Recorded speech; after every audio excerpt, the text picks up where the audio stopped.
Hello students, welcome to my channel. तर कालच्या व्हिडिओमध्ये आपण इलेक्ट्रिकल MCQचे मोस्ट इम्पॉर्टंट टॉपिक्स बघितले होते MSc JEE. तर या व्हिडिओमध्ये आपण पॉवर इलेक्ट्रॉनिक्सचे मोस्ट इम्पॉर्टंट टॉपिक्स बघणार आहे. ओके, तर चला व्हिडिओला स्टार्ट करूया. ओके, तर पॉवर इलेक्ट्रॉनिक्स सब्जेक्टमध्ये सगळ्यात आधी तुम्हाला त्याचे बेसिक्स माहीत असणं गरजेचं आहे. मग बेसिक्समध्ये काय काय आलं तर बेसिक सेमीकंडक्टर फिजिक्स. ओके, हे तुम्हाला माहीत असलं पाहिजे. म्हणजे इलेक्ट्रॉन्स कसे फ्लो होणार आहेत, किंवा कंडक्टर म्हणजे काय, इन्सुलेटर म्हणजे काय, सेमीकंडक्टर म्हणजे काय, मग मेजॉरिटी चार्ज कॅरियर्स कोण, मायनॉरिटी चार्ज कॅरियर्स कोण, हे सगळं तुम्हाला माहीत पाहिजे. प्लस होल्डिंग करंट म्हणजे काय, लॅचिंग करंट म्हणजे काय, हे सगळं बेसिक्समध्ये आलं. सो हे सगळं तुम्हाला माहीत पाहिजे. त्यानंतर डायोड्स.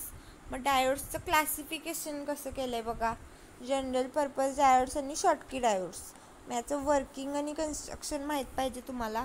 त्यानंतर ट्रान्झिस्टरचं क्लासिफिकेशन कसं केलं आहे, BJT, FET आणि MOS FET. ओके, मग त्यात BJT म्हणजे काय तर बायपोलर जंक्शन ट्रान्झिस्टर, FET म्हणजे फील्ड इफेक्ट ट्रान्झिस्टर आणि MOS FET म्हणजे metal oxide silicon field effect transistor.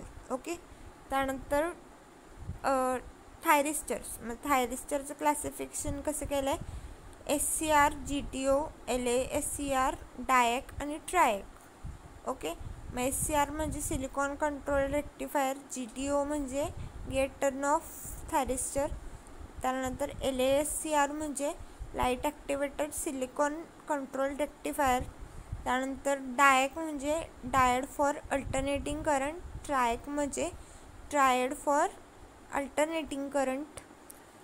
त्यानंतर रेक्टिफायर्स म्हणजे काय, which converts DC into AC. बरोबर. मग रेक्टिफायरचं क्लासिफिकेशन कसं केलं आहे तर half wave control rectifier, full wave control rectifier, half wave uncontrol rectifier, full wave uncontrol rectifier.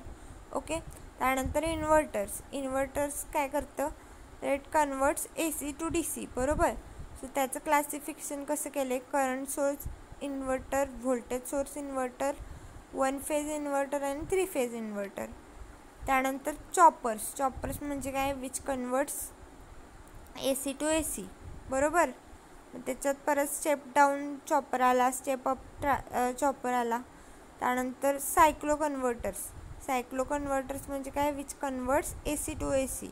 Okay, मग परत त्यात 1 फेज सायक्लो कन्व्हर्टर आला, 3 फेज सायक्लो कन्व्हर्टर आला. ओके, सो या सगळ्याचं डिटेल कन्स्ट्रक्शन आणि वर्किंग तुम्हाला करावं लागणार आहे पॉवर इलेक्ट्रॉनिक्स सब्जेक्टसाठी. ओके,